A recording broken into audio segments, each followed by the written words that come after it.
J'ai eu une insomnie. Président Patrice Talon. Autorité politique, judiciaire, militaire, policière, administrative du Bénin. Durant toute ma nuit blanche, il me revenait continuellement à l'esprit la fidélité à l'épreuve du syndrome de l'apôtre Pierre. Ces dernières semaines, l'actualité au Bénin est caractérisée par les débats relatifs à la vente aux enchères des biens de M. Sébastien Adjavon et les lettres ouvertes de Mme Rekia Madougou et du professeur Joël Aïvo, respectivement au chef de l'État, Patrice Talon, et au garde des Sceaux, ministre de la Justice et de la Législation, Séverin Quenom. La réprobation populaire a été vive sur les réseaux sociaux et dans les rues du Bénin à l'annonce de la vente aux enchères des biens de M. Sébastien Adjavon, faiseur du roi Talon et grand opérateur économique connu pour ses actions sociales au profit des couches défavorisées. Dans leurs lettres, les prisonniers politiques Madougou et Aïvo ont chacun crié leur détresse face à l'humiliation, aux brimades, traitements cruels et inhumains dont ils sont victimes dans les geôles du Bénin. Fort traumatisés par les injustices faites à ses compatriotes et les centaines d'autres dans les prisons et maisons d'arrêt dans le pays, je suis interpellé devant le tribunal de ma conscience en tant qu'humain et de surcroît chrétien. J'ai compris à travers cette perte de sommeil l'urgence de m'adresser à vous, chef de l'État, Patrice Talon, autorité politique, judiciaire, militaire, policière et administrative, pour attirer votre attention sur la fragilité, la temporalité du pouvoir politique, la vulnérabilité de l'être humain et surtout la versatilité et l'opportunisme des hommes politiques béninois. En attendant, je mets sous boisseau les mêmes injustices faites à des centaines de Béninois contraints à l'exil, dont entre autres Komi Kounché, Sébastien Adjavon, Simplice Kodjo, Léadi Soglo, Fatouma Djibril, Séverin Adjovi, Martin Rodriguez, Léonce Humbadji et moi-même, Valentin Kérontin Agosso, etc. Monsieur le chef de l'État, Patrice Talon, je voudrais humblement attirer votre attention sur un fait de société. Ne vous faites pas l'illusion aujourd'hui d'avoir beaucoup d'amis ou de soutien. En quelque lieu que soit le cadavre, là s'assembleront les aigles. Matthieu chapitre 24, verset 28. La troupe autour de vous n'est que l'effet du pouvoir du moment. À peine avez-vous 10 hommes loyaux parmi ces milliers de courtisans. Quand le pouvoir finit, tout finit. Vous serez même surpris du silence de votre téléphone. Pour illustrer la fidélité à l'épreuve du syndrome de l'apôtre Pierre, je voudrais partager avec vous le récit rapporté par l'Évangile selon Matthieu au chapitre 26. L'apôtre Pierre fut l'un des premiers apôtres appelés par Jésus-Christ. Il est donc l'un de ses fidèles disciples. Mais lorsqu'il a été livré pour accomplir sa mission messianique, la Bible nous relate une histoire pathétique qui traduit l'esprit humain face à l'épreuve de la fidélité. En effet, alors qu'approchait l'heure où Jésus-Christ devra être livré par Judas pour être crucifié, le Seigneur déclara sur la montagne des Oliviers. Alors Jésus leur dit, « Je serai pour vous tous cette nuit une occasion de chute, car il est écrit, je frapperai le berger et les brebis du troupeau seront dispersées. verset 31. Pierre, prenant la parole, lui dit, « Quand tu serais pour tous une occasion de chute, tu ne le seras jamais pour moi. » Verset 33. Jésus lui dit, « Je te le dis en vérité, cette nuit même, avant que le coq chante, tu me renieras 3 fois. » Verset 34. Pierre lui répondit, « Quand il me faudrait mourir avec toi, je ne te renierai pas. » Et tous les disciples dirent la même chose. Verset 35. Là-dessus, Jésus alla avec eux dans un lieu appelé Gethsémane, et il dit aux disciples, « Asseyez-vous ici, pendant que je m'éloignerai pour prier. » Verset 36. Il prit avec lui Pierre et les 2 fils de Zébédée, et il commença à éprouver de la tristesse et des angoisses. Verset 37. Comme il parlait encore, voici Judas, l'un des 12, arriva, et avec lui une foule nombreuse, armée d'épées et de bâtons, envoyés par les principaux sacrificateurs et par les anciens du peuple. Verset 47. Celui qui le livrerait leur avait donné ce signe. Celui que je baiserai, c'est lui. Saisissez-le. Verset 48. Aussitôt, s'approchant de Jésus, il dit, « Salut, Rabbi. » Et il le baisa. Verset 49. Jésus lui dit, « Mon ami, ce que tu es venu faire, fais-le. » Alors ces gens s'avancèrent, mirent la main sur Jésus et le saisirent. Verset 50. En ce moment, Jésus dit à la foule, « Vous êtes venus comme près un brigand, avec des épées et des bâtons pour vous emparer de moi. J'étais tous les jours assis parmi vous, enseignant dans le temple, et vous ne m'avez pas saisi. » Verset 55. Mais tout cela est arrivé afin que les écrits des prophètes fussent accomplis. Alors tous les disciples l'abandonnèrent et prirent la fuite. Verset 56.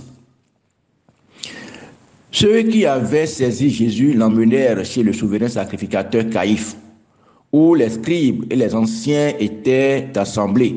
Verset 57. Pierre le suivit de loin jusqu'à la cour du roi sacrificateur. Il entra et s'assit avec les serviteurs pour voir comment cela finirait. Verset 58. Cependant, Pierre était assis dehors dans la cour. Une servante s'approcha de lui et dit, « Toi aussi, tu étais avec Jésus le Galiléen. » Verset 69.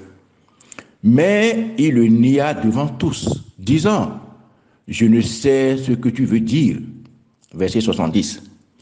Comme il se dirigea vers la porte, une autre servante le vit et dit à ceux qui se trouvaient là, « Celui-ci était aussi avec Jésus de Nazareth. » Verset 71. Il le nia de nouveau avec serment. « Je ne connais pas cet homme. » Verset 72. Peu après, ceux qui étaient là, s'étant approchés, dirent à Pierre, « Certainement, tu es aussi de ces gens-là, car ton langage te fait reconnaître. » Verset 73. Alors il se mit à faire des imprécations et à jurer, « Je ne connais pas cet homme. » Aussitôt, le coq chanta. Verset 74.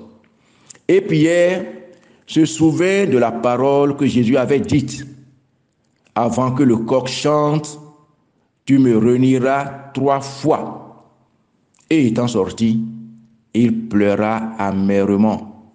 Verset 75. Monsieur Patrice Talon, chef d'État béninois, en relatant ce récit, loin de moi toute idée de semer en vous la peur, au point de commencer à douter des gardiens de votre sécurité, de votre armée, de votre police, de votre service de renseignement, de vos ministres, députés, de vos collaborateurs, de vos parents et proches, ni de vos inconditionnels. Néanmoins, ce qui a été, c'est ce qui se fera, et il n'y a rien de nouveau sous le soleil. Ecclésiaste chapitre 1, verset 9. Je sais que vous serez insensibles à ces récits bibliques comme étant la parole de Dieu. Dans ma profonde quête de vous aider à mieux appréhender la volatilité du pouvoir politique et la quasi-absence de loyauté ou de fidélité chez les hommes politiques qui vous entourent, qui sont tous des opportunistes dépourvus de dignité et qui vous donnent l'illusion de puissance et de pouvoir de vie ou de mort sur vos adversaires et la population, je vous propose quelques exemples concrets, immédiats, contemporains, que vous maîtrisez bien. Le parallèle le plus illustratif et édifiant entre le récit relatif à l'attitude de l'apôtre Pierre vis-à-vis de son maître Jésus est celui de ce ministre béninois, tout puissant sous le régime du président Yahya Boni, qui exprimait de la forte manière le sens de la fidélité en ces termes. Quand il dit à gauche, nous irons à gauche. Quand il dit à droite, nous irons à droite. Quand il va changer le gouvernement, nous serons dedans. Quand il va changer et rechanger, nous serons toujours dedans. C'est ça la fidélité.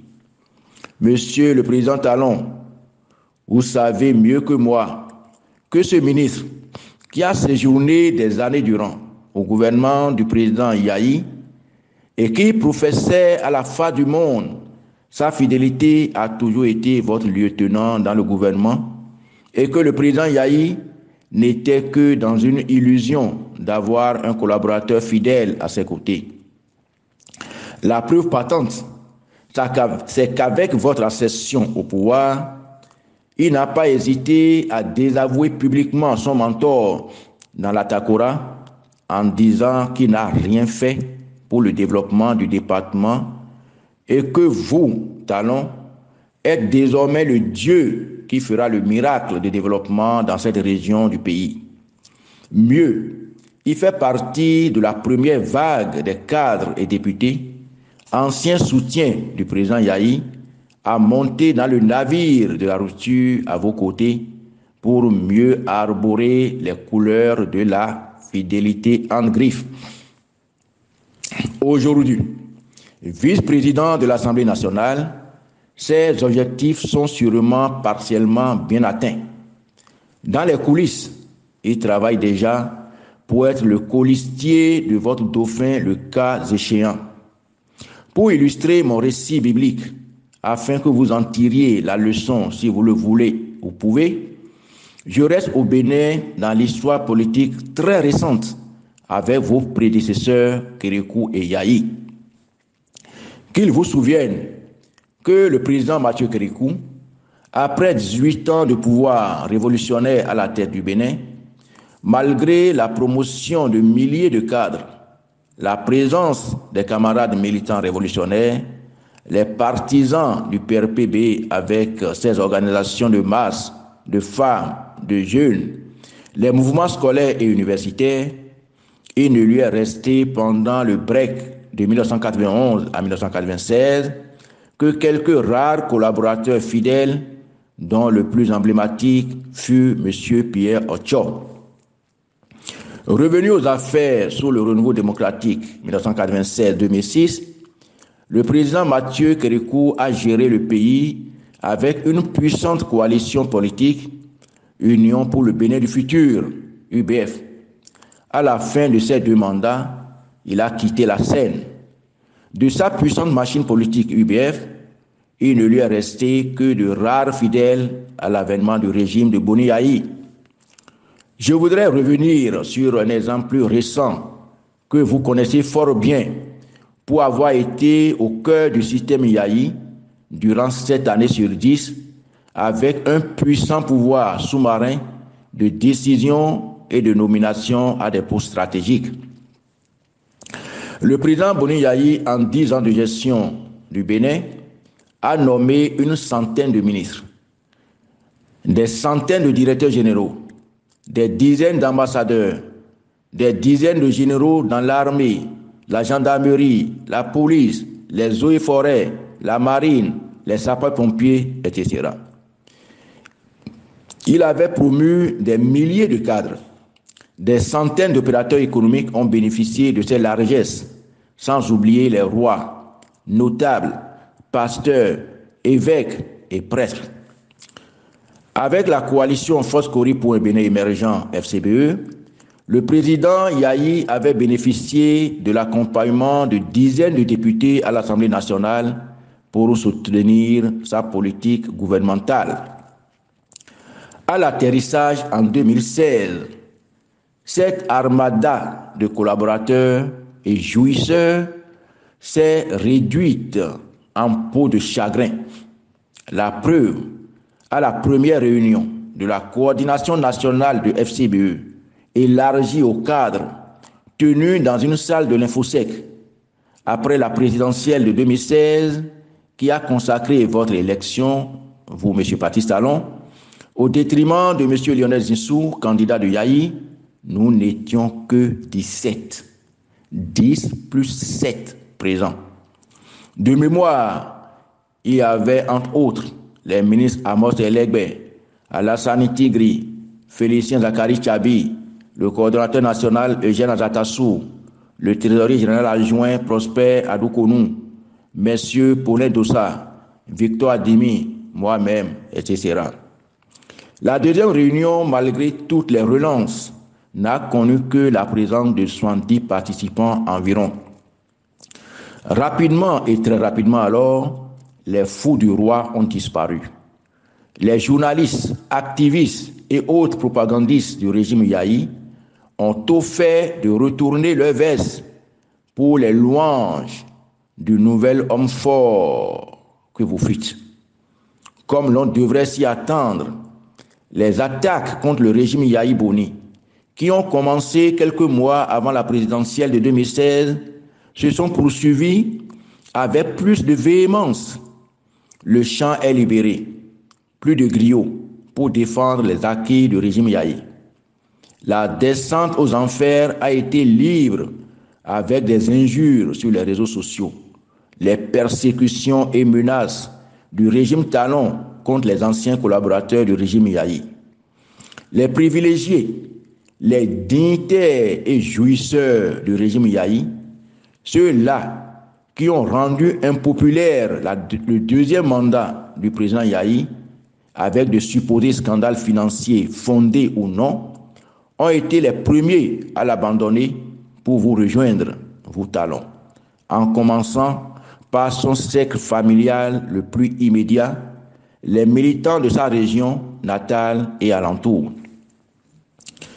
Pour faire face à cette avalanche de dénigrement du régime Yayi, je m'étais lancé presque seul dans la bataille de communication sur les réseaux sociaux, dans des émissions et débats contradictoires sur les chaînes de radio et télévision à travers tout le Bénin. Très tôt, le ministre Gustave Sonon Dépôt m'a rejoint dans la difficile tâche de défense des acquis du régime Yayi. Malheureusement, il s'était vite retiré quand la pluie de répression des voix discordantes a commencé à s'abattre sur nous pour rejoindre votre camp, le camp Talon, comme beaucoup d'autres milliers de militants FCBE. Le ministre Komi Kounché ne manquait aucune occasion de monter au créneau pour défendre le bilan économique du régime Yayi.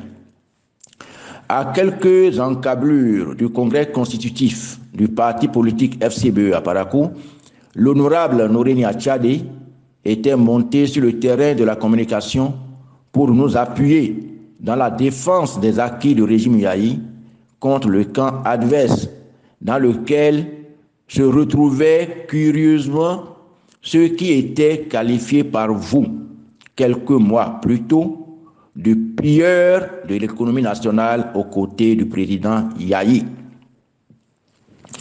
Il me plaît également de rappeler à votre mémoire, Monsieur le Président Talon, que pour les 100 premiers jours de votre prise de service à la Marina en 2016, la coalition FCBE a organisé dans la salle polyvalente du Palais des Congrès de Cotonou une conférence de presse pour apprécier vos premiers actes à la tête du Bénin.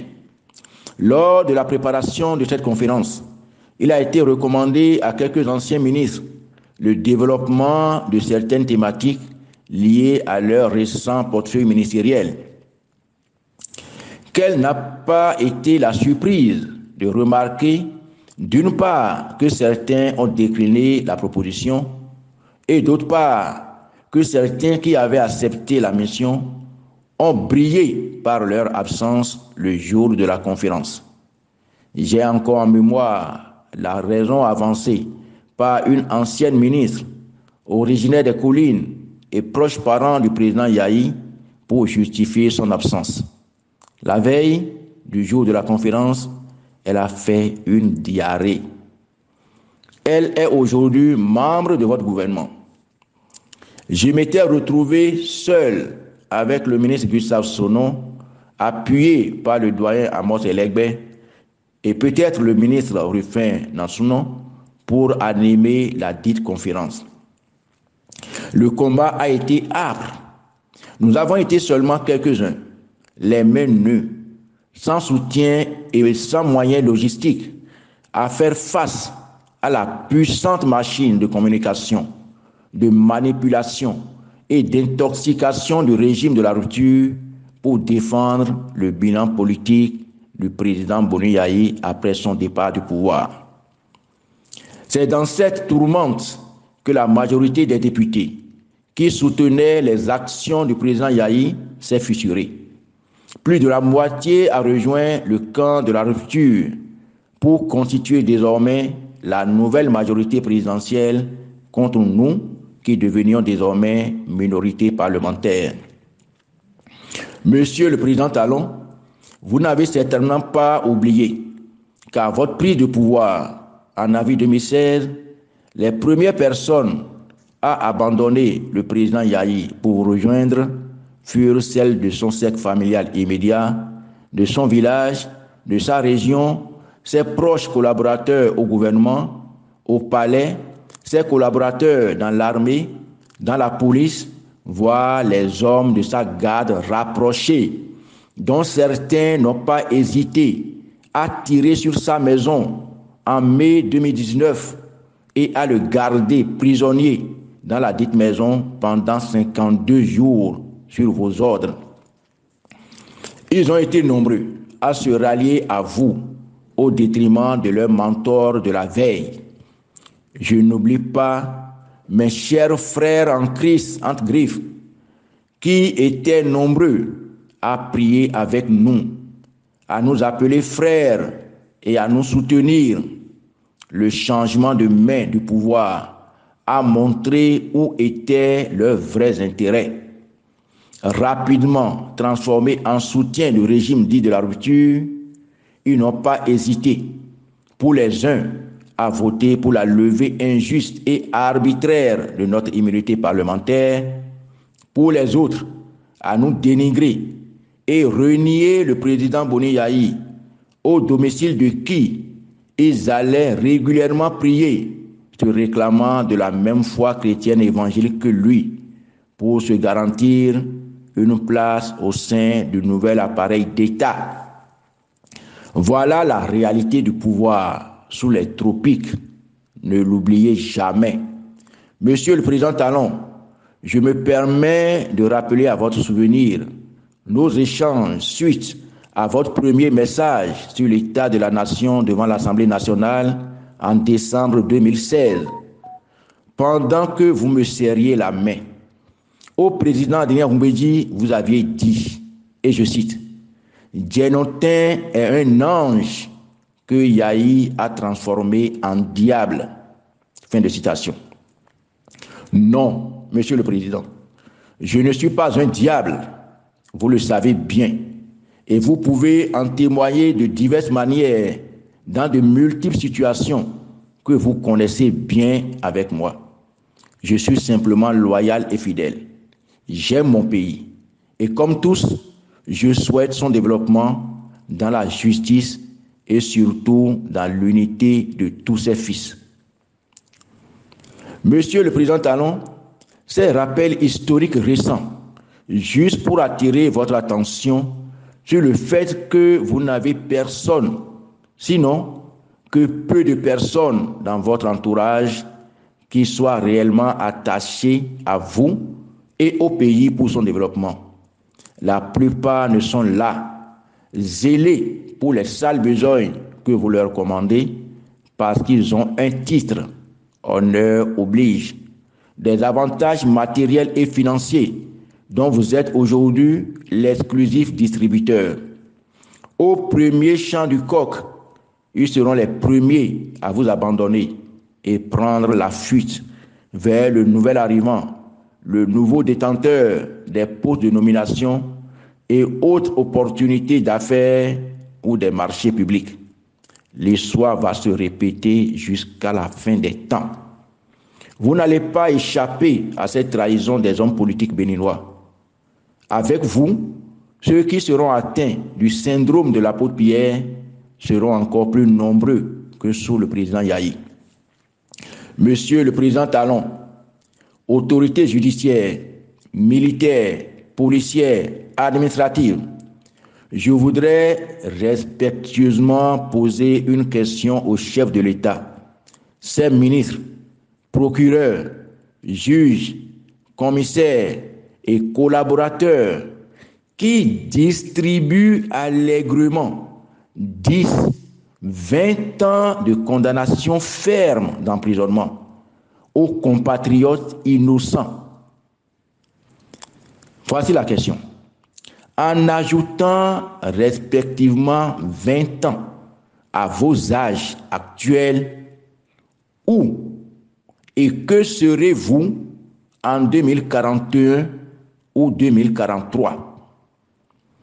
Si vous n'avez pas de réponse à cette question, je vous supplie, Monsieur le Président Talon, de libérer Monsieur Joël Aïvo, Madame Rekia Madougou et tous les autres prisonniers et otages politiques gardés dans vos prisons et maisons d'arrêt. Ce sera soulagement et paix pour vous-même d'abord et ensuite pour les détenus, leurs femmes, maris, enfants, familles et pour tout le peuple béninois. Ce sera le début de la pacification du pays. Vous détruisez inconsciemment ou non des vies humaines sur plusieurs générations avec votre pouvoir éphémère et incertain du moment. À la méditation de tous ceux qui ont une parcelle de pouvoir temporel. 1. Si quelqu'un pense être quelque chose, quoi qu'il ne soit rien, il s'abuse lui-même. Que chacun examine ses propres œuvres et alors il aura sujet de se glorifier pour lui seul et non par rapport à autrui, car chacun portera son propre fardeau. Galates chapitre 6, versets 3 à 5. 2. Vous qui ne savez pas ce qui arrivera demain, car qu'est-ce que votre vie? Vous êtes une vapeur qui paraît pour un peu de temps et qui ensuite disparaît. Jacques chapitre 4, verset 14. Paris, le 24 mars 2023. Djenotin Agossou Valentin.